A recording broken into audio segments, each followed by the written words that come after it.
कृष्ण गोविन्द हरे मुरारे, हे नाथ नारायण वासुदेव। श्रीकृष्ण गोविन्द हरे मुरारे, हे नाथ नारायण वासुदेव।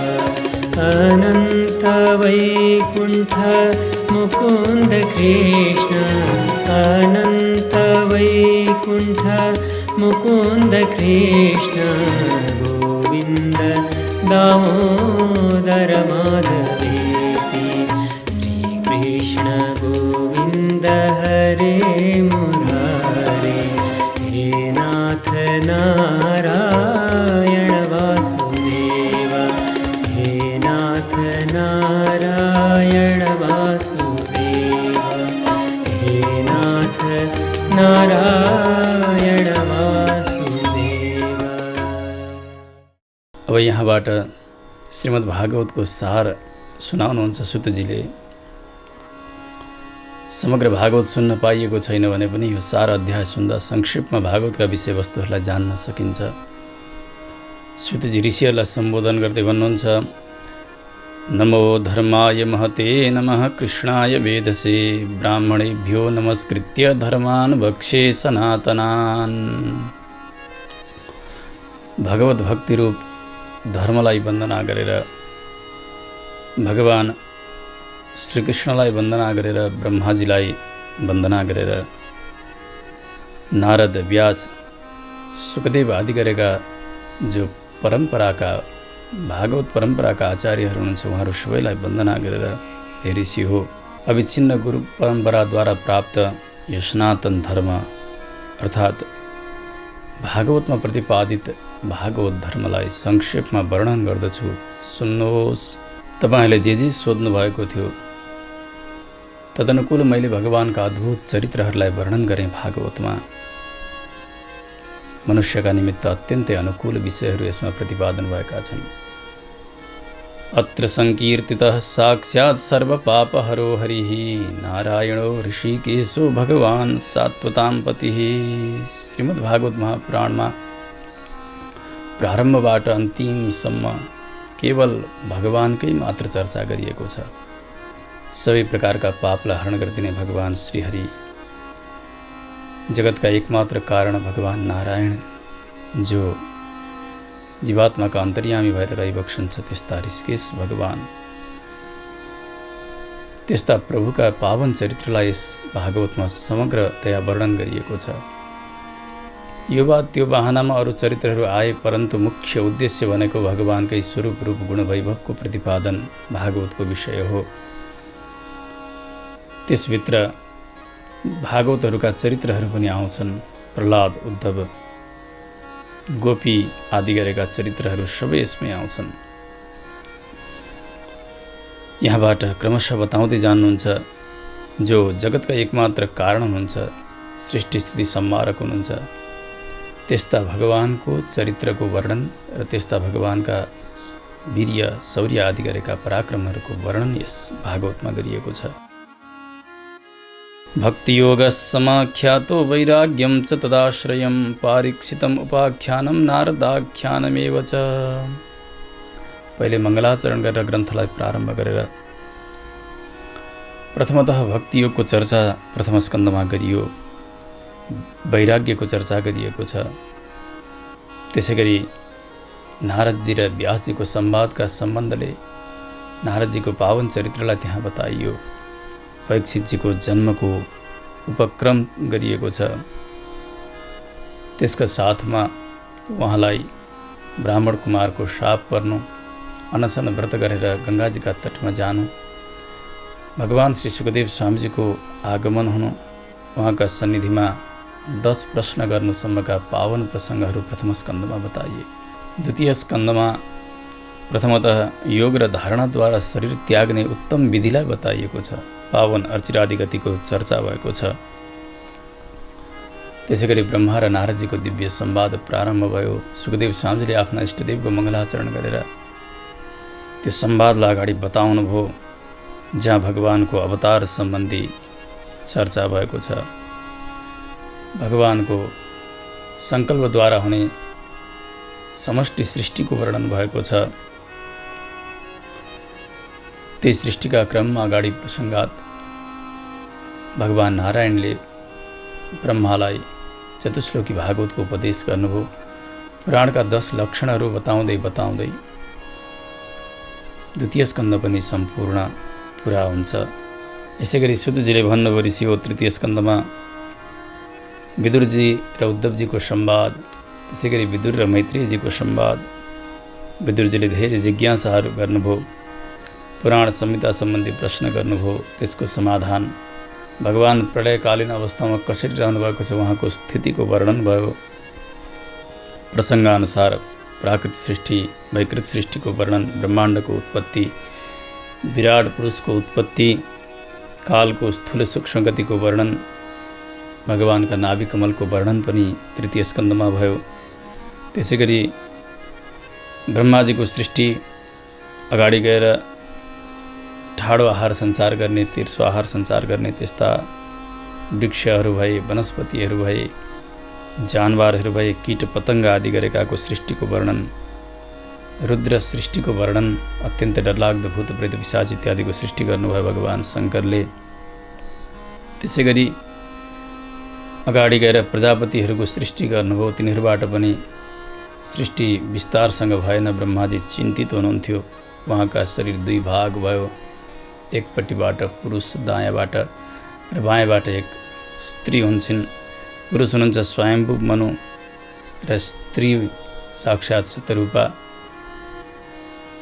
महाराज मनुको पावन चरित्रलाई बताउने क्रममा भगवानको वराह अवतार सम्बन्धी पावन प्रसङ्ग वर्णन गर्नुभयो। वराह भगवानले जलमा डुबेकी पृथ्वीको उद्धार गर्ने क्रममा हिरण्याक्षको उद्धार गर्नुहुन्छ। पृथ्वीलाई योग्य स्थानमा राख्नुभयो। अरू पनि सृष्टिका क्रमहरू बढ्दै बढ्दै गए। यता स्वयम्भू मनु र शतरूपाबाट 5 सन्ततिहरू हुन्छन्, 2 पुत्र प्रियव्रत र उत्तानपाद, 3वटी कन्या हुन्छन्, आकुति, देवहूति, प्रसूति। अब यी कन्याहरूका चरित्रलाई यहाँ विस्तार गर्न प्रारम्भ गर्नुहुन्छ। पहिले त देवहूतिका पति हुनुहुन्थ्यो कर्दम, प्रजापति कर्दमका साथमा विवाह। देवहूति र कर्दमबाट भगवान कपिलदेवको अवतार, उनीहरूबाटै 9 कन्याहरूको जन्म हुन्छ। ती 9 कन्याहरूको विवाह ब्रह्माजीका पुत्र 9 प्रजापतिहरूका साथमा हुन्छ। भगवान कपिलदेवले माता देवहूतिलाई साङ्ख्ययोगको उपदेश गर्नुहुन्छ। 8 अध्यायमा उपदेशको उपसंहार गरेर भगवान पनि जानुभयो। यता देवहूतिको देहत्याग सम्मका पावन प्रसङ्गहरू तृतीय स्कन्दमा बताइए। चतुर्थ स्कन्दमा 9 प्रजापतिहरूका सन्ततिको वर्णन भयो। दक्ष यज्ञको विध्वंस, ध्रुवको चरित्र, पृथुको चरित्र, प्राचीन बर्हीको चरित्र, नारदस्य च संवादः। प्राचीन बर्हीको चरित्रभित्रै पुरुञ्जन उपाख्यान, अत्यन्तै अध्यात्मको उपदेश नारदजीले गर्नुभयो। यसैगरी प्राचीन बर्हीका पुत्रहरू 10 प्रचितागण, उनीहरूको चरित्र र उनीहरूलाई अन्तिम उपदेश गर्नुसम्मका प्रसङ्ग बताउँदै प्रचिताहरूको भगवत धाम प्राप्तिसम्मका प्रसङ्गलाई श्रवण गरेर विदुरजी मैत्री ऋषिका यहाँबाट हस्तिनापुर पुनः फर्केर आउनुसम्मका पावन प्रसङ्गहरू चतुर्थ स्कन्दमा बताइए। पञ्चम स्कन्दमा मनुका पुत्र प्रियव्रतको चरित्र, त्यस पछाडि अग्निद्रको चरित्र, नाभिको चरित्र, उनका पुत्र ऋषभदेवको चरित्र, ऋषभदेवका पुत्र भरतजीको चरित्र, क्रमशः द्वीप, वर्ष, समुद्र, पर्वत, नदी, वन, त्यसैगरी सारा ज्योतिष चक्रको वर्णन पञ्चम स्कन्दमा, भूगोलको समग्र मान पनि वर्णन भएको छ। त्यसैगरी पाताल नरक स्थिति, तलका पाताल आदि गरेका लोकको वर्णन र नरकको वर्णन गर्दै गर्दै पञ्चम स्कन्द पनि पूर्ण हुन्छ। यसैगरी षष्ठ स्कन्दको प्रारम्भमा नरकबाट बच्नका निमित्त के गर्नुपर्छ जिज्ञासा गर्नुभयो परीक्षितजीले। भगवान नामको आश्रय लिएर नि पार तर्न सकिन्छ भनेर प्रसङ्गात अजामिलको उपाख्यान भगवान नामको महात्म्य बताउनुभयो। त्यस उपाख्यानद्वारा। त्यस पछाडि प्रचेताहरूबाट दक्षको जन्म, उनका पुत्रीहरूका सन्ततिको वर्णन, जहाँ देवता भए, असुर भए, मनुष्य भए, जानवरहरू भए, आकाशमा विहार गर्ने पक्षीहरू भए, जलचर भए, थलचर भए, सबैको विशद वर्णन त्यहाँ भएको छ सृष्टिको। यतातिर रचना नाम गरेकी असुरकी कन्या तुष्टा देवताका साथमा विवाह भएको,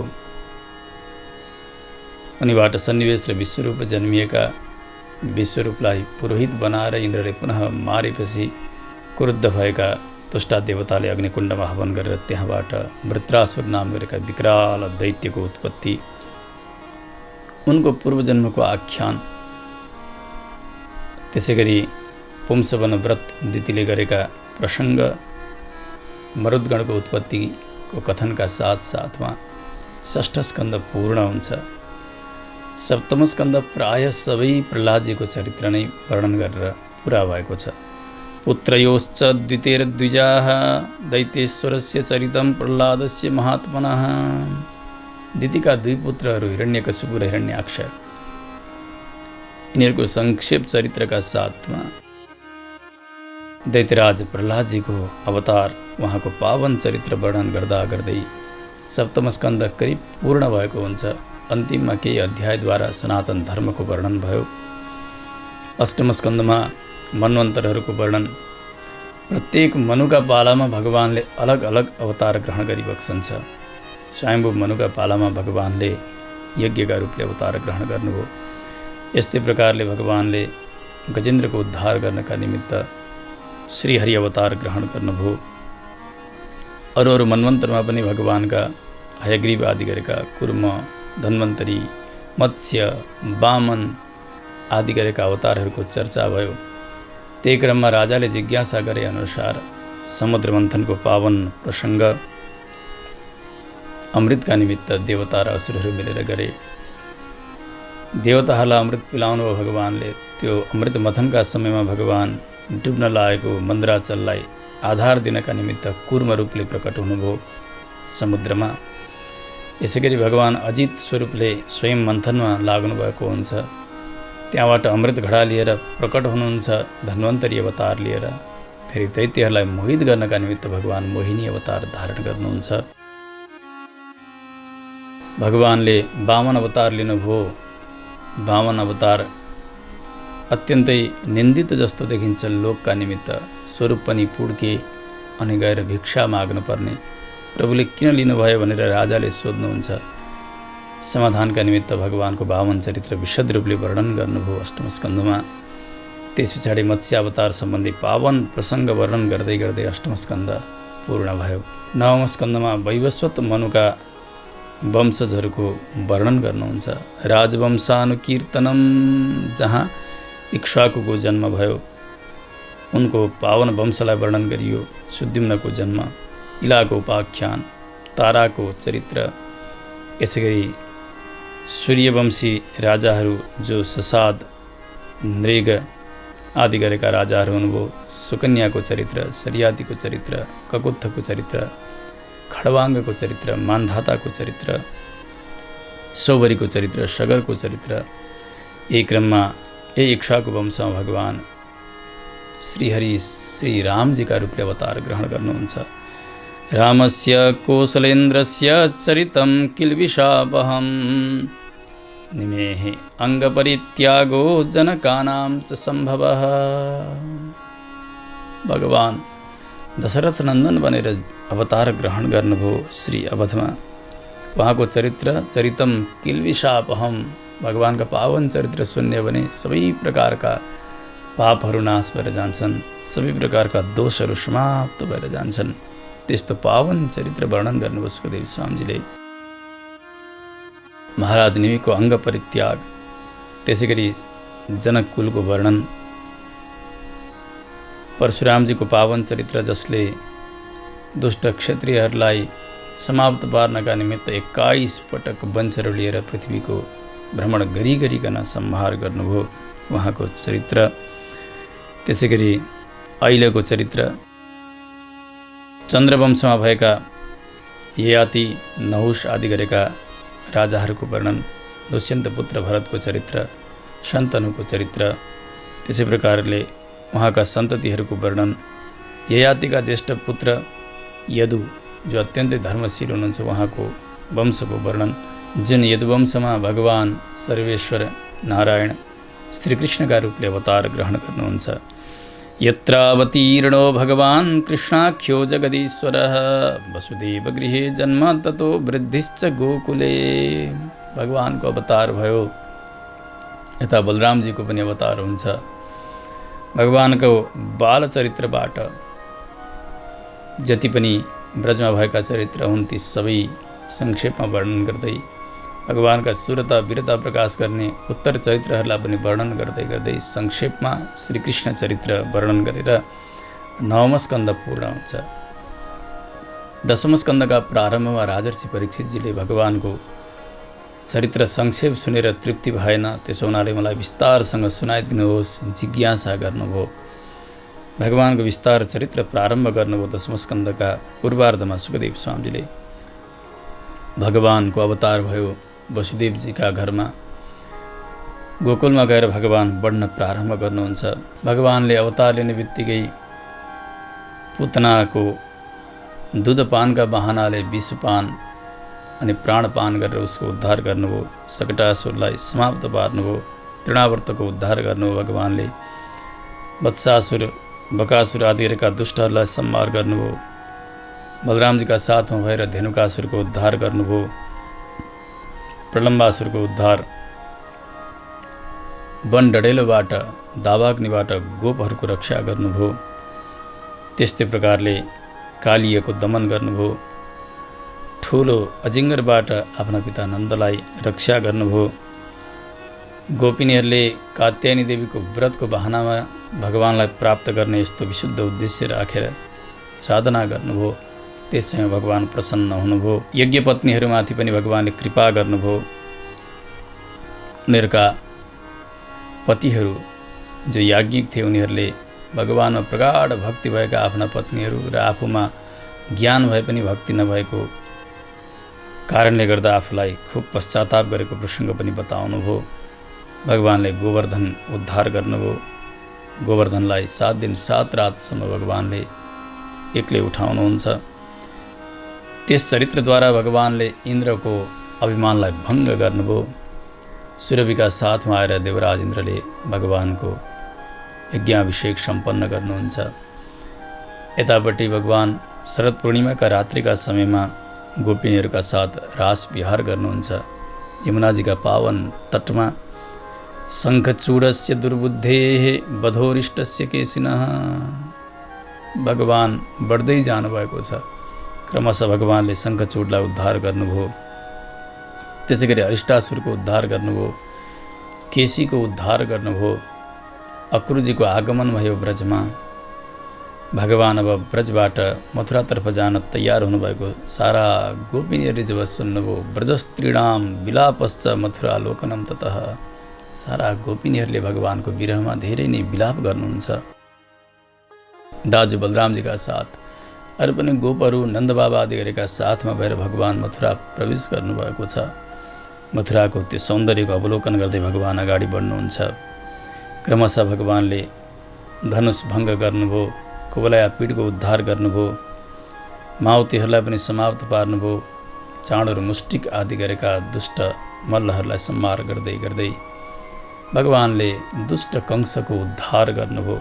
गजमुष्टिक चाणूर कंसादीनां चयो वधः।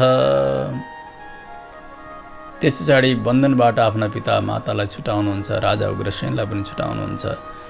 भगवानको यज्ञोपवीत संस्कार भयो। उज्जैनमा जानुभयो। शान्तिपनि गुरुका यहाँ गएर केवल 64 दिनमा 64 कला विद्या भगवानले ग्रहण गरिबक्सन्छ। मरेका गुरुपुत्रलाई पुनर्जीवित गराएर भगवानले गुरुदक्षिणा दिएर मथुरामा आउनुभयो। उद्धवजी र बलरामजीका साथमा भएर महाराज उग्रसेनको सहायता गरेर रहनुभयो मथुरामा। यता भगवानले प्रसङ्गात उद्धवलाई ब्रजमा पठाउनुहुन्छ। गोपिनीहरूका साथमा रहेर उद्धवजी अत्यन्तै भक्त हुनुभयो, भावुक हुनुभयो। फर्केर आउनुहुन्छ। भगवान कुब्जाका यहाँ जानुभयो।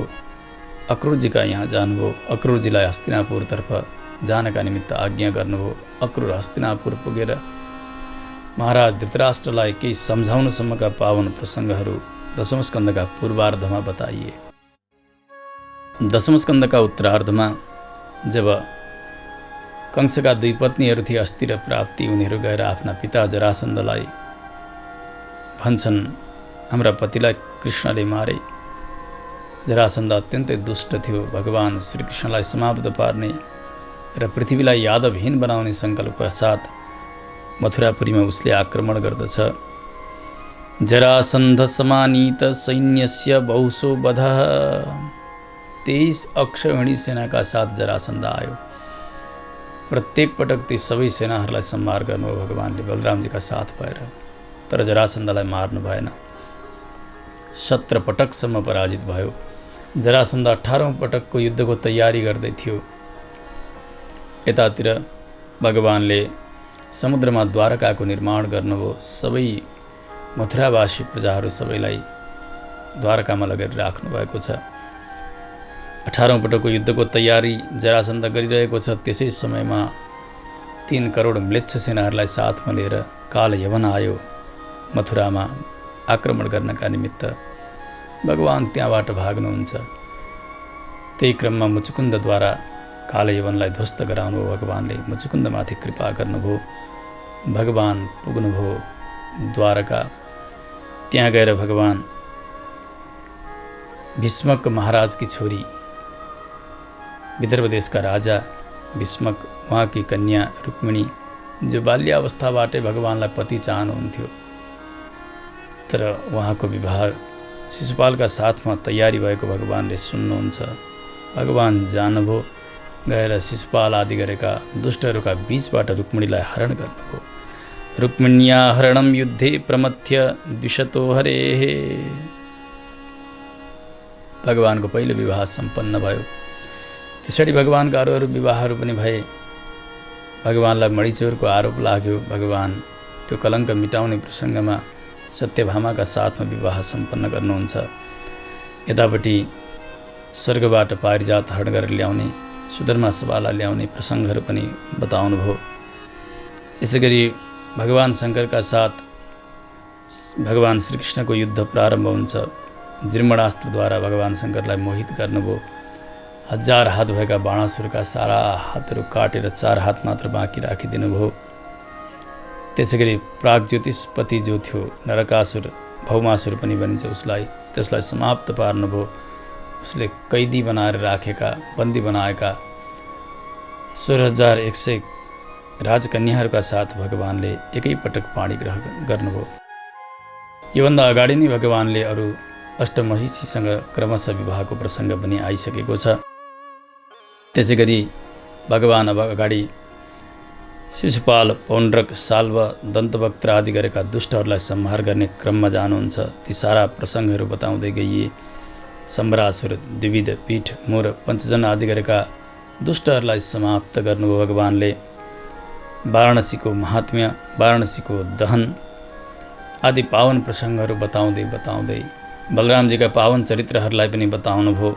त्यसपछि प्रसङ्गात परीक्षितजीको जिज्ञासा अनुसार सुखदेव स्वामीजीले भगवानका अनन्य भक्त ब्राह्मण श्री सुदामाजीको पावन चरित्र, जहाँ भगवानले अतिशय अनुग्रह गर्नुभएको पावन प्रसङ्ग, त्यस पछाडि समन्त पञ्चक्षेत्रमा सबैको आगमन, धेरै समय पछाडि पाण्डवहरूका साथमा, नन्दादि ब्रजवासीहरूका साथमा, गोपिनीहरूका साथमा भगवानको मिलन, हर्षका आँसु बगाउनु, यज्ञ सम्पन्न गर्नु, माताजीका प्रार्थना अनुसार मरेका आफ्ना दाजुहरू, देवकीका गर्भबाट जन्मिएका कंसले मारेका तिनीहरूलाई जीवित गराएर ल्याएर फिर्ता दिनु, महाराज परीक्षितजीको जिज्ञासा अनुसार अर्जुनजी र सुभद्राजीको विवाहको पावन प्रसङ्ग बताउनुभयो। त्यस पछाडि वेदस्तुतिको पावन प्रसङ्ग बताउँदै भगवान कसलाई अनुग्रह गर्नुहुन्छ त्यो अनुग्रहको क्रममा र तत्त्व निर्णयका क्रममा सरस्वती नदीका तटमा बसेका ऋषिहरूका बीचमा भएको तत्त्वका विषयको विवादलाई भृगुले समाधान गरेर भगवान सर्वेश्वर नारायण नै परमतत्त्व हुनुहुन्छ भन्ने पावन प्रसङ्ग वर्णन गर्दै द्वारकाको अत्यन्तै सुन्दर वर्णन र द्वारकावासीहरू भगवानका प्रेममा आप्लुत बनेका र भगवानका स्त्रीहरू प्रेममा पागल बनेका पावन प्रसङ्गहरू वर्णन गर्दै गर्दै दशम स्कन्धको उत्तरार्ध पनि पूर्ण भयो। एकादश स्कन्ध प्रारम्भ हुन्छ। भगवानले विचार गर्नुभयो, सबै दुष्टहरूलाई त मैले संहार गरेँ, परन्तु मेरै बलले र मेरा ऐश्वर्यले मातिएका यी यदुवंशीहरू कहीँ जाँदा कहिले मृत्यु पनि हुँदैन, कहिले सम्पत्ति पनि सकिन्न, बुद्धि विपरीत हुँदै गएको छ यिनीहरूको धनले गर्दा, बलले गर्दा। त्यसकारणले यिनीहरू नै अब पृथ्वीका भार बनिसकेका छन्। यिनीहरूको सङ्ख्या गणना गरेर नसकिने भइसकेको छ। यिनीहरूलाई संहार गरेर जानु पर्यो भनेर भगवानले चिन्तन गर्नुभयो। ब्राह्मणहरूको शापलाई निमित्त बनाएर भगवान संहार गर्नका निमित्त तयार हुनुभएको छ। यही प्रसङ्गमा नवयोगेश्वर र महाराज विदेहको दिव्य संवाद जहाँ भागवत धर्मको सुन्दर निरूपण भयो, त्यस पछाडि उद्धवजीले थाहा पाउनुभयो भगवान जान लाग्नु भएको छ। भगवानसँग अनुनय विनय गर्नुभयो, प्रभु हजुर नजानुहोस्, जानुहुन्छ भने हामीलाई पनि लिएर जानुहोस्। त्यस समय भगवानले वैराग्यको उपदेश प्रारम्भ गर्नुभयो। उद्धवस्य च संवादो वासुदेवस्य चाद्भुतः यत्र आत्मविद्या ह्यखिला प्रोक्ता धर्म विनिर्णयः।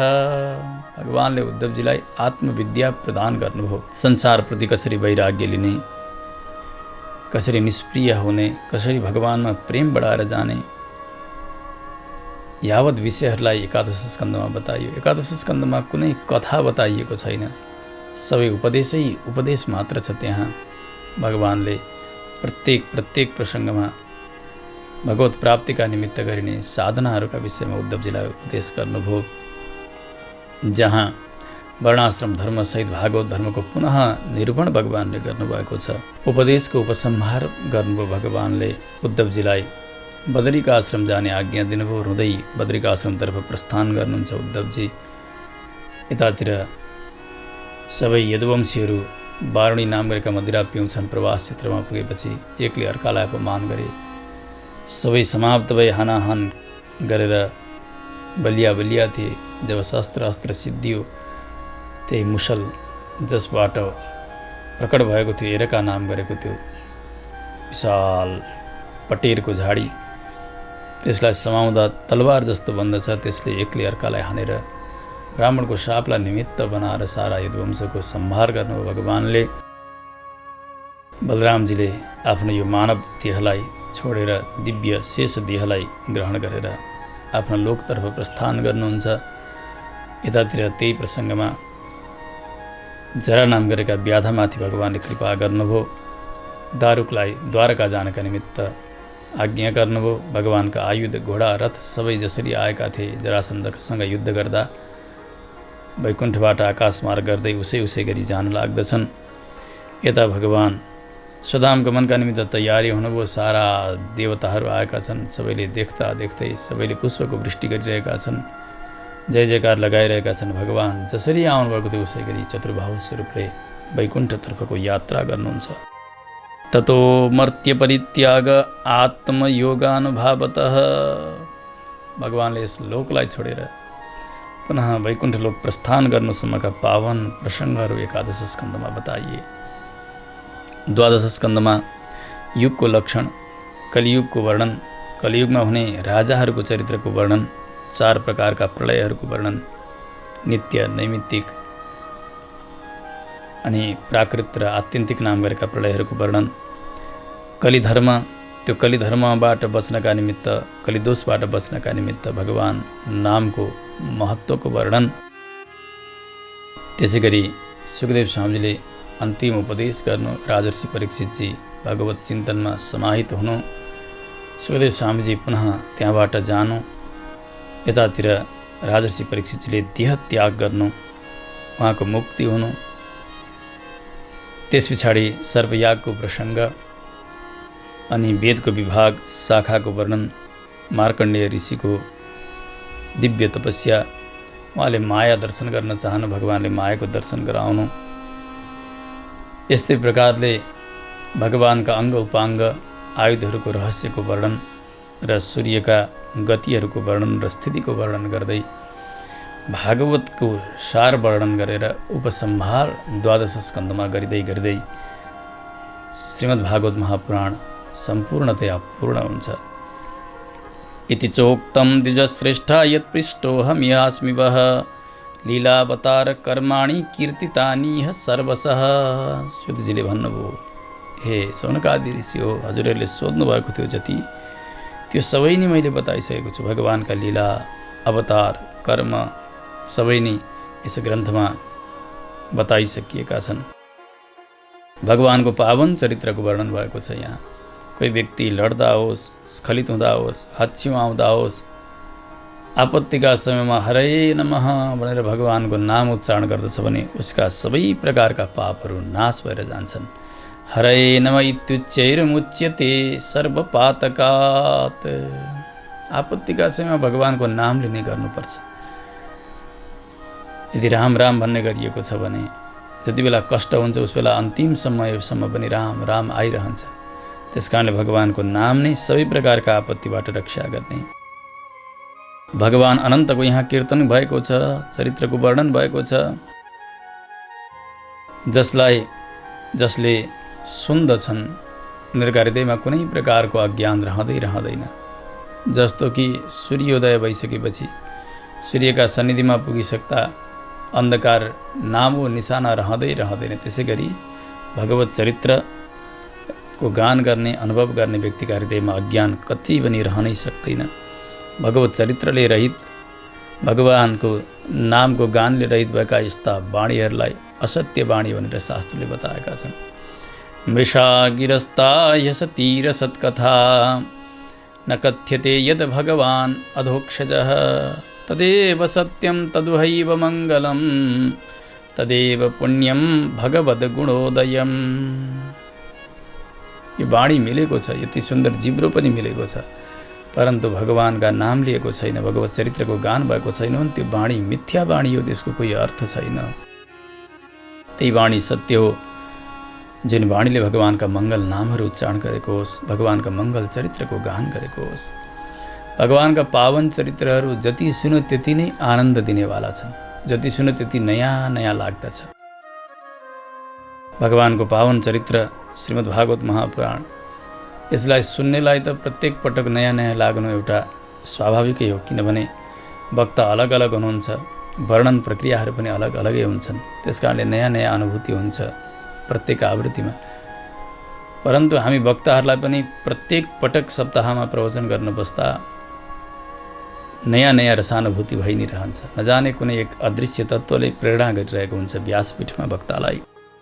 त्यसो हुनाले त जति भन्यो त्यति नयाँ लाग्दछ, जति बताए त्यति नै नयाँ लाग्दछ। नयाँ नयाँ विषयहरू स्फुरित भइरहन्छन्, अति नै रुचिकर विषयहरू छन् यहाँ।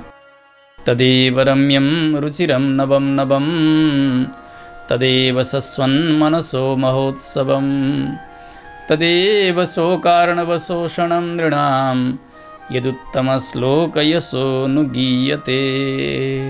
जति सुनायो त्यति सुनाउँ लाग्ने, जति सुन्यो त्यति सुनौ लाग्ने।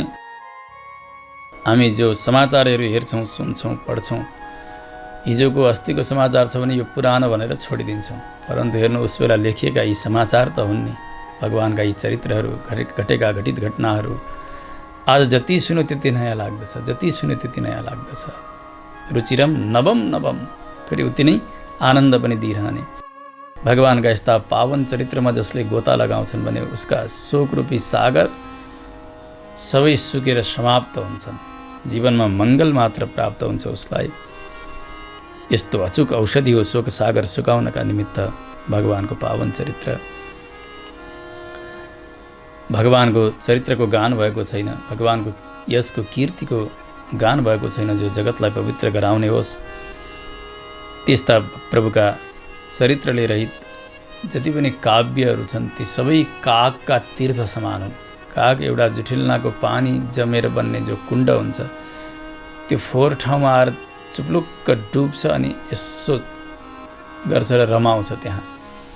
त्यस्ता स्थानमा जो मानस सरोवरमा बस्ने राजहाँसहरू छन्, पवित्र जलमा स्नान गर्ने, तिनीहरू आएर त्यो फोहोरमा नुहाउन चाहँदैनन्। जसरी यसै गरी भगवानका चरित्रले रहित भएको काव्य भनेको कागको तीर्थ जस्तो हो। ज्ञानीहरूले त्यसको आदर पटक्कै गर्नुहुन्न। छन्द नमिलेको होस्, अलङ्कार नमिलेको होस्, हेर्दाखेरि साहित्यका कुनै प्रक्रियाहरू पनि नमिलेका हुन्, परन्तु भगवानको निर्मल चरित्रको गान भएको छ भने त्यस्तै चरित्र त्यस्तै काव्यलाई सुन्ने, गाउने र आदर गर्ने गर्नुहुन्छ ज्ञानीहरूले। नामान्यनन्तस्य यशोङ्गितानि यत् शृण्वन्ति गायन्ति गृह्णन्ति साधवः। ओहो, भगवानमा निष्काम बुद्धिले सेवापरक कर्महरू गर्नुपर्दछ। आफूले गरेका कर्म मलाई यो फल मिलोस् तो मिलोस् भनेर गर्न हुन्न। गरिएका कर्म सबै भगवत भक्तिले ओतप्रोत भएर गर्नुपर्दछ। परन्तु कर्म गर्यो भगवानमा प्रेम पटक्कै छैन भने न शोभते ज्ञानम अलम निरञ्जनम, त्यस्ता कर्मले पनि काम छैन। भगवत भक्तिले रहित भएको ज्ञानको पनि कोही काम छँदै छैन। कुतः पुनः शश्वत भद्रमीश्वरेण ह्यर्पितम कर्म यद्यप्यनुत्तमम्।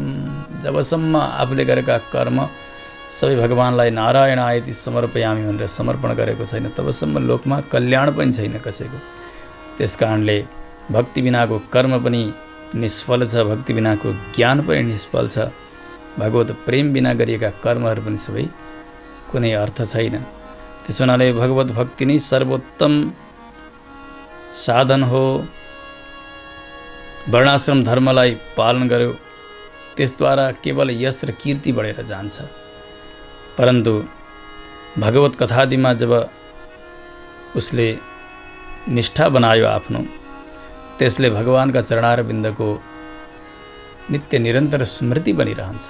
अन्तर्यति छ, ब्राह्मण छ, ब्रह्मकर्म गर्दछ, त्रिकाल सन्ध्या गर्छ, वेद पढ्दछ, तर भगवानमा प्रेम पटक्कै छैन भने त्यो कर्मले केही काम दिँदैन। क्षेत्री, वैश्य, शूद्र, ब्रह्मचारी, गृहस्थ, वानप्रस्थ, सन्यास यी सबै वर्ण र आश्रमका कर्महरू छन्। त्यो कर्म गर्नकै निमित्त कर्म गर्दछन्। भगवानमा प्रेम छैन भने त्यसबाट कति पनि उनीहरूलाई आत्मको लाभ हुँदैन, आत्मोन्नति हुँदैन। होला कीर्ति बढ्ला, यश बढ्ला संसारमा, तर त्यसले आत्माको पतनै गराउँछ। यसुसले जति पनि कर्महरू गरिरहन्छन् ती कर्महरू गरिरहँदा भगवानलाई नबिर्सेर गर्ने, भगवानको आज्ञा मानेर गर्ने, भगवानको सेवा मानेर गर्नुपर्दछ। त्यसैले नै कल्याण हुन्छ। हे ऋषि हो, हजुरहरू अत्यन्तै श्रेष्ठ हुनुहुन्छ, भाग्यमानी हुनुहुन्छ, किनभने सदैव भगवान श्रीकृष्णको चिन्तन गरिरहनु भएको छ। यूयं द्विजाग्र्या बत भूरि भागा यच्छस्वदात्मन्यखिलात्मभूतं नारायणं देवमदेवमीशं अजस्र भावा भजता विवेश्य। जगतका एकमात्र कारण भगवान नारायणमा यस प्रकारको निष्ठा तपाईँहरूको। त्यस कारणले हजुरहरू धन्य हुनुहुन्छ, प्रणम्य हुनुहुन्छ। हजुरहरू मात्र धन्य होइन, मलाई पनि हजुरहरूले धन्य बनाइदिनु भयो। मैले उस बेला जति बेला अनसन व्रत गरेर गङ्गाजीका तटमा हुनुहुन्थ्यो, परीक्षितजी मेरा आचार्य श्री सुखदेव स्वामीजीको आगमन भयो त्यहाँ। उहाँले उपदेश गर्नुभयो। उस बेला भाग्यवसाद म पनि त्यहाँ पुगेको थिएँ। त्यो उहाँले दिनुभएको उपदेश सबै प्राय जीर्ण हुन लागिसकेको थियो, बिर्सिन लागिसकेको थिएँ मैले। हजुरहरूले जिज्ञासा गरेर प्रश्न गरेर फेरि त्यसलाई एकपटक सम्झना योग्य बनाइदिनु भयो। मैले त्यसलाई फेरि सम्झेँ। त्यसकारणले म माथि पनि ठुलो कृपा हजुरहरूले गर्नुभएको छ। अहं च संस्मारित आत्मतत्त्वं श्रुतं पुरा मे परमर्षि वक्त्रात् प्रायोपवेशे नृपतेः परीक्षितः सदस्ऋषीणां महतां च शृण्वतां। बडे बडे ऋषिहरू हुनुहुन्थ्यो त्यस समयमा, सबैका बिचमा बसेर मैले त्यो आत्मतत्त्व त्यस्तो श्रवण गर्न पाएको थिएँ। मेरा आचार्यका श्रीमुखबाट, सुखदेव स्वामीजीका मुखारविन्दबाट आज त्यो पुनः मलाई स्मृति बन्यो, पुनः त्यसलाई मैले बताउने अवसर प्राप्त गरेँ। त्यसो हुनाले म माथि पनि हजुरहरूको ठुलो कृपा भएको छ। हे ऋषि हो, हजुरहरूले जति सोध्नु भएको त्यो सबै मैले बताएँ। महात्म्यम वासुदेवस्य सर्वाशुभ विनाशनम। भगवान श्री वासुदेवको महिमा जसले सबै प्रकारका मङ्गललाई नाश गर्दछ त्यस्तो चरित्र मैले यहाँ बताएको छु। जसले श्रद्धाले सुन्छन् उनीहरू सबै प्रकारका पापबाट मुक्त हुन्छन्। द्वादशीमा, एकादशीमा जसले सुन्छन् भने, भागवत र भागवत सारलाई सुन्छन् भने त्यसमा नि पठति अनशनन् प्रयतः। कसैले केही नखाइकन सुन्छन् भने यसका धेरै फल छन्। यसबाट आयुको वृद्धि हुन्छ, सारा पापहरू नाश भएर व्यक्ति निष्पाप बन्दछ। त्यसमा पनि त्यस्ता सतस्थलहरू छन्, तीर्थस्थलमा गएर भागवत श्रवण गर्ने हो, पाठ गर्ने हो, चिन्तन गर्ने हो भने त यसको अपरिमित फल मिल्दछ। देवता, मुनिहरू, सिद्धहरू, पितृहरू, मनुहरू, राजाहरू यी भागवत सारको जसले चिन्तन गर्दछन्, श्रवण गर्दछन्, पाठ गर्दछन् भने देवताहरूले पनि मनोवाञ्छित फल प्रदान गर्दछन्। तपाईँहरूले भगवान श्री वासुदेवको महिमालाई श्रवण गर्नुभयो भागवतका ब्याजले। यसलाई जसले पाठ गर्दछन् भागवत सारलाई, विप्रोदित्याप्नुयात् प्रज्ञां राजन्यो दधिमे खलाम वैश्यो निधिपतित्वम च शूद्रः शुद्धेत पातकात्। चारै वर्णका व्यक्तिहरूलाई अलग अलग फल पनि मिल्दछ। यसले परमपद प्राप्ति हुने, मोक्ष प्राप्ति हुने त छँदैछ, तर यहाँ बसेर अरू चिज पनि चाहन्छ भने ब्राह्मणले पाठ गरे उनीहरूलाई ज्ञान मिल्दछ। क्षत्रियहरूले पाठ गरे उनीहरू पृथ्वीमा सार्वभौम भएर शासन गर्नेछन्।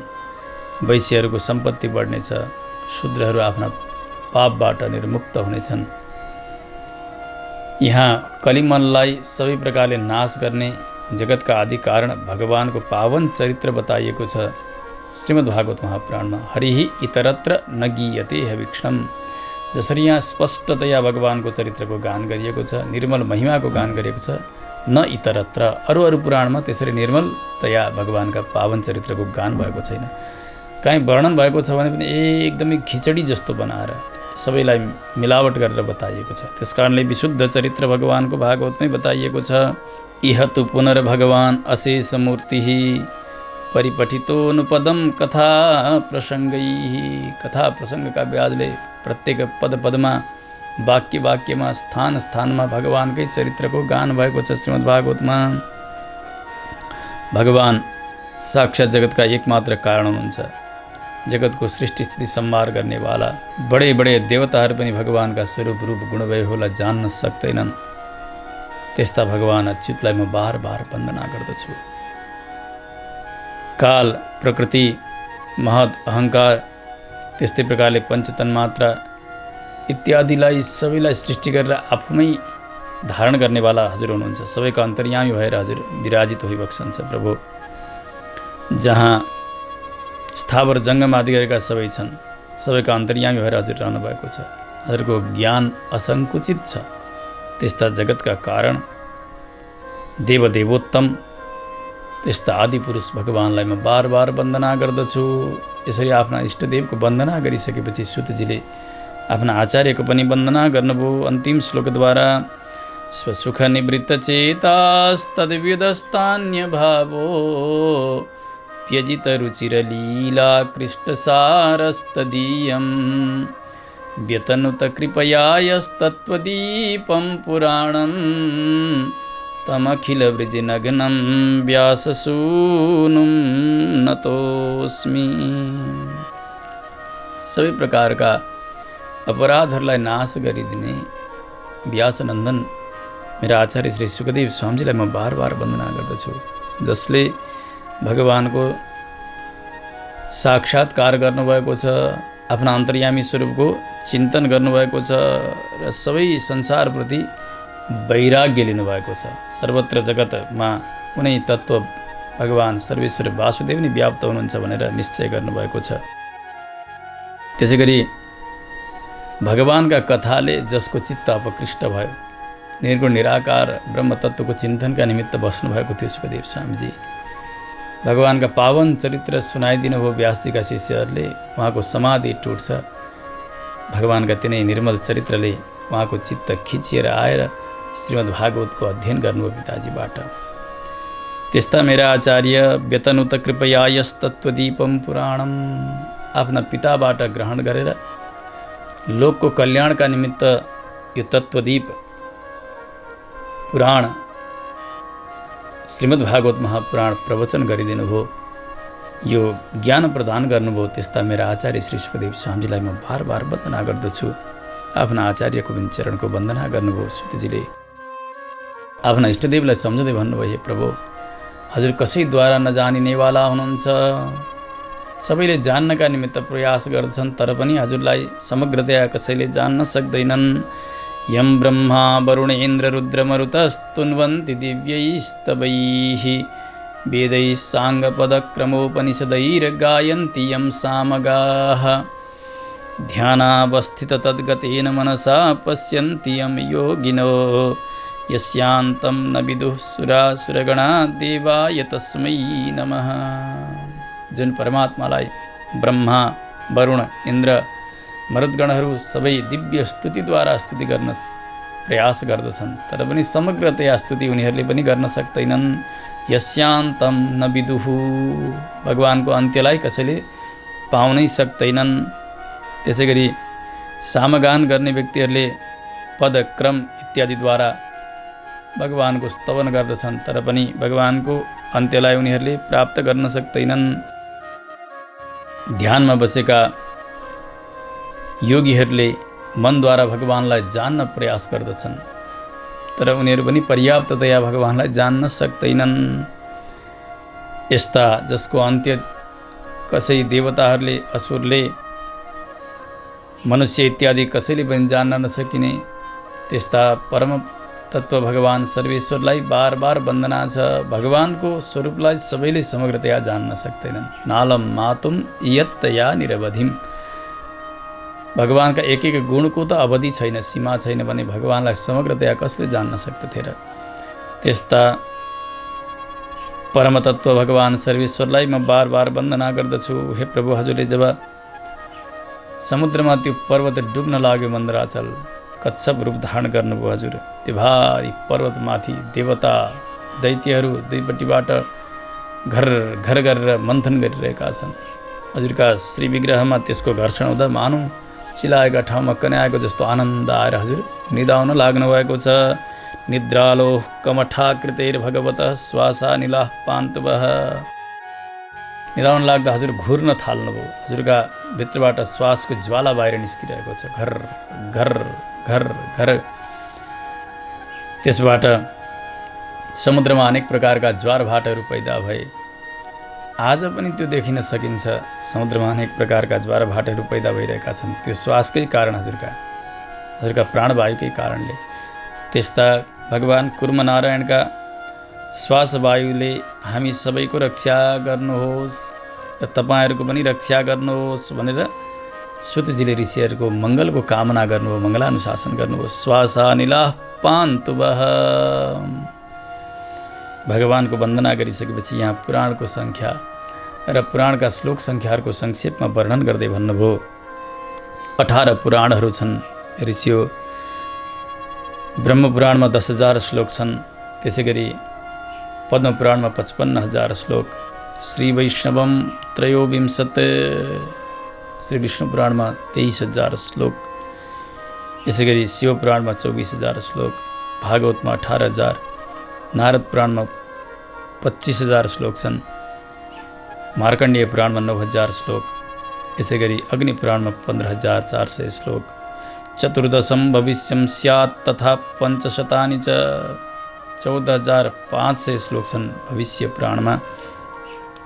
यसै गरी ब्रह्मवैवर्त पुराणमा 18,000 श्लोक, लिङ्ग पुराणमा 11,000 श्लोक, वराह पुराणमा 24,000 श्लोक, स्कान्दम शतम तथा चैकम, स्कन्द पुराणमा 81,100 श्लोक, वामन पुराणमा 10,000 श्लोक, कुर्म पुराणमा 17,000 श्लोक छन्। त्यस्तै प्रकारले मत्स्य पुराणमा 14,000 श्लोक छन्। एकोनविंशत्सौ पर्णम ब्रह्माण्डम द्वादशैवतु, गरुड पुराणमा 19,000 श्लोक र ब्रह्माण्ड पुराणमा 12,000 श्लोक। एवं पुराण सन्दोहश्चतुर्लक्ष उदारितः, सुतजीले भन्नुभयो यसरी समग्र 18 पुराणहरूका श्लोक 4 लाख छन्। त्यसमध्ये 18,000 श्लोक भएको श्रीमद् भागवत महापुराण हो। नाभिबाट कमलका अग्रभागमा ब्रह्माजीलाई सृष्टि गरेर भगवानले सुनाउनु भएको सर्वप्रथम चतुश्लोकी भागवत। यसमा सुरुमा, बीचमा अनि अन्त्यमा सर्वत्र वैराग्यले युक्त भएको आख्यानको चर्चा छ। भगवानका पावन चरित्रहरूको वर्णन भएको छ। सम्पूर्ण वेदान्तको सार हो। साक्षात् वेदतुल्य ब्रह्मतुल्य यो ग्रन्थ अद्वितीय यस समानको ग्रन्थहरू कुनै छैन। मोक्षका निमित्त श्रीमद् भागवतले डिन्डिम घोषणा गर्नुभएको छ। हेरिसियो त्यसबेलासम्म अरू पुराणहरू संसारमा प्रकाशित हुन्छन्, उनीहरूको महत्त्व बताइन्छ, जबसम्म श्रीमद् भागवत महापुराणको उदय हुन्न। त्यस्तो महत्त्वपूर्ण यो पुराण हो। सर्ववेदान्त सारं हि श्रीभागवतमिष्यते तद्रसामृततृप्तस्य नान्यत्र स्याद्रतिः क्वचित्। सम्पूर्ण उपनिषदको सार हो श्रीमद् भागवत महापुराण। सुरुमै पनि हामीले सुन्यौँ, निगमकल्पतरोर गलितम फलम। सम्पूर्ण उपनिषदको सार हो यो। यसका रसमा, यो अमृततुल्य रसमा जसले रसिक हुन पायो, यसको रसको आस्वादन गर्न थाल्यो, उसलाई अरू कुनै प्रकारका ग्रन्थमा कहीँ पनि रस बस्दैन। जसरी नदीहरूमा गङ्गाजी सर्वोत्तम हुनुहुन्छ, देवताहरूमा भगवान नारायण सर्वोत्कृष्ट हुनुहुन्छ, वैष्णवहरूमा भगवान शङ्कर जसरी श्रेष्ठ हुनुहुन्छ, त्यसै गरी पुराणहरूमा श्रीमद् भागवत महापुराण उत्तम मानिनुहुन्छ। निम्नगानां यथा गङ्गा देवानाम् अच्युतो यथा वैष्णवानां यथा शम्भो पुराणानामिदं तथा।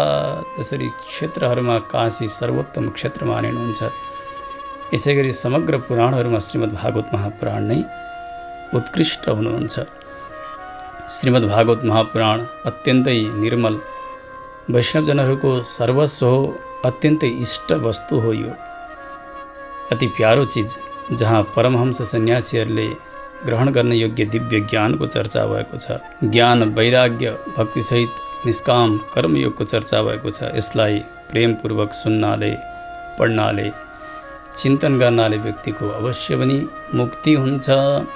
श्रीमद् भागवतं पुराणममलं यद् वैष्णवानां प्रियं यस्मिन् पारमहंस्यमेकममलं ज्ञानं परं गीयते तत्र ज्ञानविरागभक्तिसहितं नैष्कर्म्यमाविष्कृतं तच्छृण्वन् विपठन् विचारणपरो भक्त्या विमुच्येन्नरः। भागवत जनहरूको, वैष्णव जनहरूको सर्वस्व भनेको श्रीमद् भागवत महापुराण। सर्वप्रथम भगवान नारायणले ब्रह्मालाई दिनुभयो यो अतुलनीय ग्रन्थ, ज्ञानको प्रदीप चतुश्लोकीका रूपले। त्यस पछाडि ब्रह्माजीका अन्तर्यामी भएर नारदजीलाई प्रदान गर्नुभयो। नारदजीद्वारा व्यासजीले सुखदेव स्वामीजीलाई सुनाउनुभयो। सुखदेव स्वामीजीले हामीहरूलाई सुनाउनुभयो र म अहिले तपाईँहरूलाई सुनाउँदैछु भनेर सुतजीले श्रीमद् भागवतको एउटा विशुद्ध परम्परालाई पनि यहाँ बताउनुभयो। श्रीमद् भागवतको परम्परालाई यहाँ बताउनुहुन्छ। दुई परम्पराहरू छन्, एउटा नारायणी परम्परा, अर्को शेष परम्परा। हामीले तृतीय स्कन्धमा सुनिसकेका छौँ। त्यसमध्ये मूल परम्परा भनेको नारायणी परम्परा। बताउनुभयो, कस्मै येन विभासितो यमतुलो ज्ञान प्रदीपः पुरा तद्रूपेण च नारदाय मुनये कृष्णाय तद्रूपिणा योगीन्द्राय तदात्मनाथ भगवद्राताय कारुण्यतः तत्शुद्धं विमलं विशोकममृतं सत्यं परं धीमहि। भगवान सर्वेश्वर नारायणले चतुश्लोकी भागवत ब्रह्माजीलाई सुनाउनुभयो। यो कोहीसँग तुलना गर्न नसकिने अतुलनीय ज्ञानको दीपक यस्तो ग्रन्थ सुनाउनुभयो। ब्रह्माजीले नारदजीलाई प्रदान गर्नुहुन्छ। नारदजीले व्यासजीले यसलाई विशाल बनाउनुभयो। 18,000 श्लोकले युक्त भएको आफ्ना पुत्र सुखदेव स्वामीजीलाई सुनाउनुभयो। सुखदेव स्वामीजीले मलाई सुनाउनुभयो। म अहिले तपाईँहरूलाई सुनाइरहेको छु ऋषि हो। यो नारायणी परम्परालाई बताउँदै भन्नुभयो, तत्शुद्धं विमलं विशोकम अमृतं सत्यम परम धीमहि। यस्तो शुद्ध, कुनै प्रकारको दोष नभएको, संसारको शोकलाई नाश गरिदिने साक्षात मोक्ष स्वरूप त्यस्ता परम सत्य श्रीमद् भागवत महापुराण र भागवत प्रतिपाद्य भगवान श्रीकृष्णलाई हामी सबै ध्यान गरौँ। सुरुमा पनि सत्यम परम धीमहि भनेर ग्रन्थको प्रारम्भ गर्नुभयो र अन्त्य पनि सत्यम परम धीमहि। यसबाट ग्रन्थका आदिमा, मध्यमा र अन्त्यमा मङ्गलाचरण गर्नुपर्ने जो शास्त्रीय नियम हो यहाँ पूर्ण भएको छ। पहिले सत्यम परम धीमहि मङ्गलाचरण, बीचमा अनेक स्तुतिहरूद्वारा मङ्गलाचरण भयो भगवानको, र अन्तिममा पनि सत्यम परम धीमहि परम सत्य स्वरूप भगवान सर्वेश्वर श्रीकृष्णलाई हामी ध्यान गर्दछौँ। त्यस्ता भगवान जो सबैका साक्षी हुनुहुन्छ, अन्तर्यामी हुनुहुन्छ, त्यस्ता भगवान वासुदेवलाई वन्दना छ, जसले कृपा गरेर ब्रह्माजीलाई यो ज्ञान प्रदान गर्नुभयो। त्यस्तै प्रकारले यस परम्परामा आउनुभएका सबै आचार्यहरूलाई वन्दना। साक्षात् ब्रह्मस्वरूप सुखदेव स्वामीजी मेरा आचार्य, उहाँलाई पनि वन्दना। संसार सर्पदष्टम यो विष्णुरातम ममुमुचत, संसार रूपी सर्पले सन्दष्ट भएका परीक्षितजीलाई मोक्ष गराउनुभयो श्रीमद् भागवतद्वारा मेरा आचार्य श्री सुखदेव स्वामीजीले। व्यासपीठबाट नैमिषारण्य क्षेत्रमा सुतजीले भगवानसँग यही कामना गर्नु, हे प्रभु मेरा कर्मानुसार जुनसुकै योनिमा मेरो जन्म होस्, कीट पतङ्ग काहीँ पनि मैले जन्म लिन परोस्, यसमा कुनै परवाह छैन। हजुरका चरणको भक्तिले भने सदैव मेरा हृदयमा बास गरिरहन्, हजुरलाई बिर्सेर काहीँ पनि मैले भुल्नु नपरोस्। मलाई बडे बडे देवताहरूको योनि पनि चाहिएको छैन, मोक्ष पद पनि चाहिएको छैन प्रभु। हजुर देवताका देवता हुनुहुन्छ, शेषी हुनुहुन्छ, स्वामी हुनुहुन्छ जीवात्माका। यस्तो कृपा गर्नुहोस्। भवे भवे यथा भक्ति पादयोस्तव जायते, तथा कुरुस्व देवेश नाथस्त्वं नो यतः प्रभो। हे नाथ, हे स्वामिन, यही कृपा गर्नुहोस्। जुनसुकै योनिमा जन्म भए तापनि हजुरका चरणकी भक्तिले मेरा हृदयमा बास गरिरहन्, हजुरलाई बिर्सेर रहनु नपरोस्। प्रभु, हजुरको नाम संकीर्तन सबै प्रकारका पापलाई नाश गर्नेवाला छन्। हजुरको चरणको शरणागति सबै प्रकारको कष्टलाई नाश गरिदिनेवाला त्यस्ता परम पुरुषोत्तम भगवान सर्वेश्वर हरिलाई म बार बार वन्दना गर्दछु। नाम संकीर्तनम यस्य सर्व पाप प्रणाशनम, प्रणामो दुःख समनस्तम नमामि हरिम परम। यसरी नैमिषारण्य क्षेत्रमा व्यासपीठबाट भगवानको वन्दना गरेर आफ्ना वाणीलाई ऋषिहरूका सन्निधिमा विश्राम दिनुभयो सुतजी महाराजले। यहाँ पनि सप्ताहका क्रमले एउटा अनुष्ठान पूर्ण भएको छ। प्रवचनको क्रम, यसमा समग्र आचार्यहरू, शिक्षाचार्य, दीक्षाचार्य जसको कृपा आफूमाथि भयो, यस पावन अवसरमा यस क्षणमा उहाँहरूका सबै श्रीचरणलाई मैले सम्झिरहेको छु, हृदयबाट वन्दना गरिरहेको छु। समस्त भागवतगण जसले यसलाई रसास्वादन गरिरहनु भएको छ, यहाँहरूप्रति पनि हार्दिक आभार व्यक्त गर्दछु। हाम्रा प्रमादवशात भएका केही कमी कमजोरीहरू भए यहाँहरूले आवश्यक सुझाव दिएर हामीलाई कृपा गर्नुहुनेछ। यस सेवामा, कैंकर्यमा सम्मिलित हुनुभएका समग्र सहभागी, सहयोगी, मान्यजन सबैलाई हार्दिक आभार व्यक्त गर्दै आफ्ना वाणीलाई विश्राम दिनु अगाडि श्रीमद् भागवतको आज एउटा समाप्ति भनियो। समाप्ति त भागवतको हुन्न, किन स्वयं भगवान श्रीकृष्णको वाङ्मय स्वरूप हो। भगवान कसरी समाप्त हुनुहुन्छ र एउटा क्रम मात्र यहाँ पूर्ण भएको हो, सप्ताहको क्रम मात्र। त्यसकारणले पुनः ग्रन्थलाई प्रारम्भ गरेर प्रथम स्कन्धको पहिलो अध्यायलाई पाठ गरेर सुरु गरेर मात्रै यसलाई विश्राम गरिन्छ। हामीले त्यही गर्नेछौँ र यो प्रवचन खास गरी अध्येताहरूका लागि जो भागवतलाई राम्रोसँग अध्ययन गर्न चाहनुहुन्छ, भागवतमा के विषयवस्तु छ भनेर जसमा जिज्ञासा छ, त्यस्ता विद्यार्थी, अध्येता, सबै भक्त भागवतहरूका लागि एउटा सेवा कैंकर्य गरिएको हो। यहाँहरूले अधिकाधिक यसबाट लाभ उठाउनुहुनेछ, जीवनलाई धन्य बनाउनुहुनेछ। अमूल्य सुझावहरूको अपेक्षा पुनः हामीले गरेको जानकारी यहाँहरूलाई निवेदन गर्दछु। आउँ श्रीमद् भागवतको प्रथम स्कन्धको पहिलो अध्यायलाई पाठ गरेर भागवतलाई पुनः प्रारम्भ गरेर हामी यो क्रमलाई विश्राम गरौँ। समाप्ति शब्दको अर्थ हुन्छ भगवत प्राप्ति भन्ने। माँ भनेकी भगवती लक्ष्मी हुनुहुन्छ। अनेक नाममध्ये एउटा नाम हो माँ लक्ष्मीजीको। इन्दिरा लोकमाता माँ क्षीरोद तनया रमा मया लक्ष्म्या सहित सम। लक्ष्मीजीले सहित भएका भगवानको नाम हो सम। भगवानका अनेक नाममध्ये एउटा सम पनि नाम हो। समस्य आप्ति प्राप्ति। भगवानको प्राप्ति नै समाप्तिको अर्थ हो।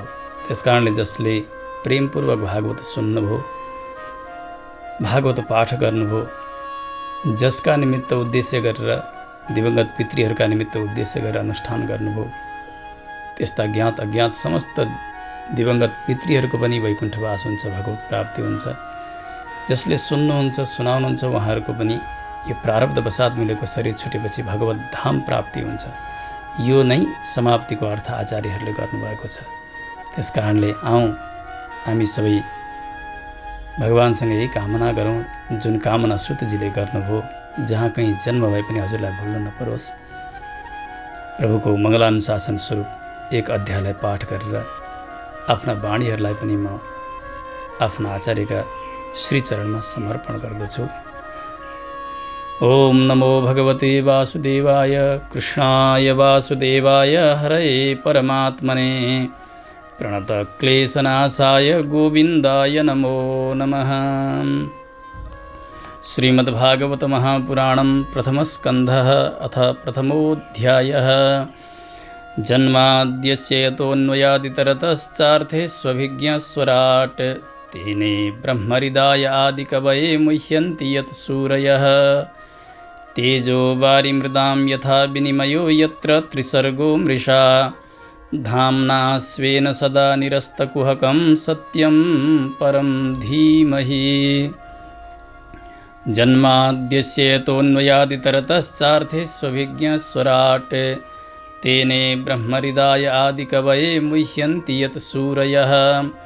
तेजो वारिमृदां यथा विनिमयो यत्र त्रिसर्गो मृषा धाम्ना स्वेन सदा निरस्तकुहकं सत्यं परं धीमहि। धर्मः प्रोज्झितकैतवोऽत्र परमो निर्मत्सराणां सतां वेद्यं वास्तवमत्र वस्तु शिवदं तापत्रयोन्मूलनम्। श्रीमद्भागवते महामुनिकृते किं वा परैरीश्वरः सद्यो हृद्यवरुध्यतेऽत्र कृतिभिः शुश्रूषुभिस्तत्क्षणात्। निगमकल्पतरोर्गलितं फलं सुखमुखादमृतद्रवसंयुतं पिबत भागवतं रसमालयं मुहुरहो रसिका भुवि भावुकाः। नैमिषे निमिषक्षेत्रे ऋषयः सौनकादयः सत्रं स्वर्गाय लोकाय सहस्रसममासत। त एकदा तु मुनयः प्रातर्हुतहुताग्नयः सत्कृतं सूतमासीनं पप्रच्छूरिदमादरात्। ऋषय ऊचुः त्वया खलु पुराणानि सेतिहासानि चानघ आख्यातान्यप्यधीतानि धर्मशास्त्राणि यान्युत। यानि वेदविदां श्रेष्ठो भगवान् बादरायणः अन्ये च मुनयः सूतपरावरविदो विदुः। वेत्थत्वं सौम्य तत्सर्वं तत्त्वतस्तदनुग्रहात् ब्रूयुः स्निग्धस्य शिष्यस्य गुरवो गुह्यमप्युत। तत्र तत्राञ्जसायुष्मन् भवता यद्विनिश्चितं पुंसामेकान्ततः श्रेयस्तन्न संसितुमर्हसि। प्रायणाल्पायुषः सभ्यकलावस्मिन् युगे जनाः मन्दाः सुमन्दमतयो मन्दभाग्या ह्युपद्रुताः। भूरीणि भूरि कर्माणि श्रोतव्यानि विभागशः अतः साधोऽत्र यत्सारं समुद्धृत्य मनीषया। ब्रूहि नः श्रद्धधानानां येनात्मा सम्प्रसीदति। सूतजानासि भद्रन्ते भगवान् सात्वतां पतिः देवक्यां वसुदेवस्य जातो यस्य चिकीर्षया।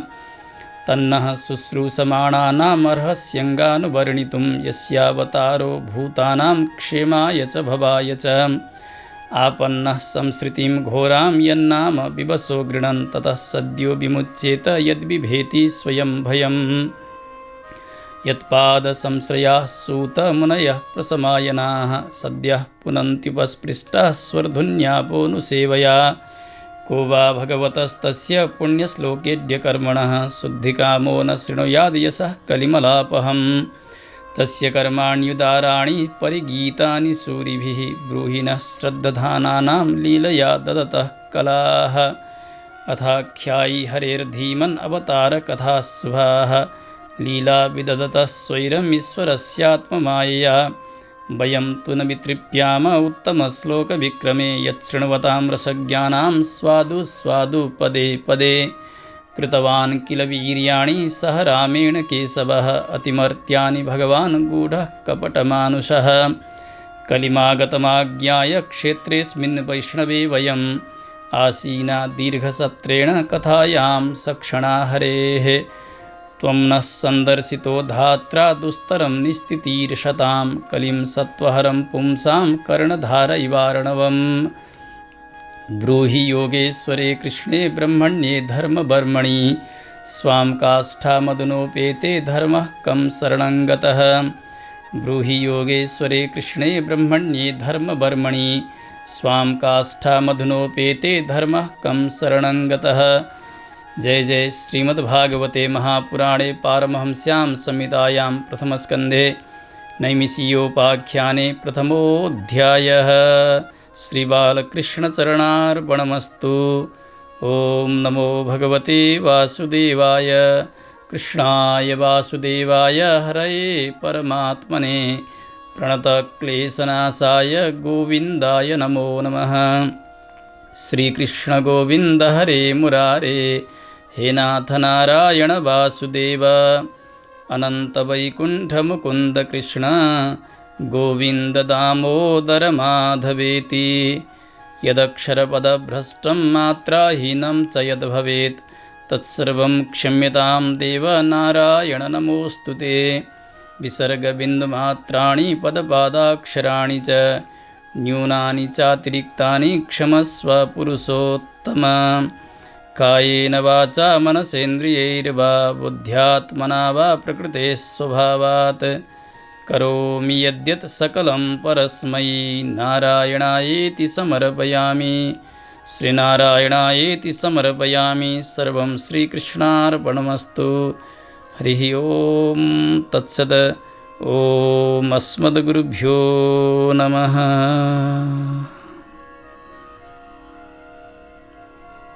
जय श्रीमन्नारायण। ॐ चन्द्रमा मनसो जातचक्षुः सूर्यो अजायतः श्रोत्राद्वायुश्च प्राणसमुखादग्निरजायत। श्रितकमलामुखमण्डलये धृतकुण्डलये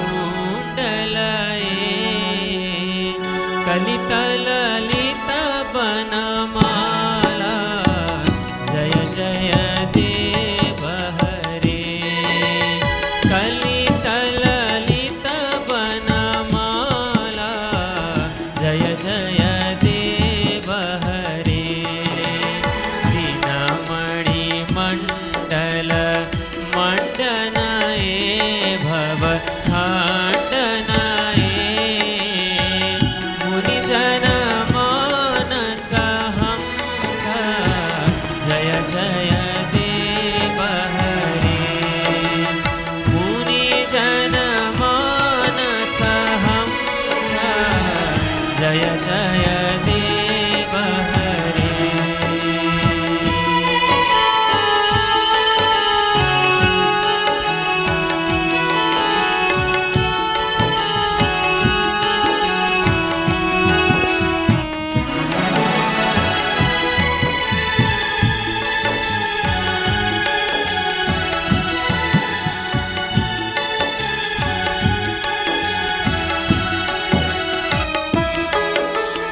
कालिय विषधर गञ्जनाये जन राञ्जनाये यदुकुलनलिन दिनेश जय जय देव हरे। यदुकुलनलिन दिनेश जय जय देव हरे। मधुपुर नरक विनाश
कलिकलमुज्ज्वलगीतं जय जय देव हरे श्रितकमलामुख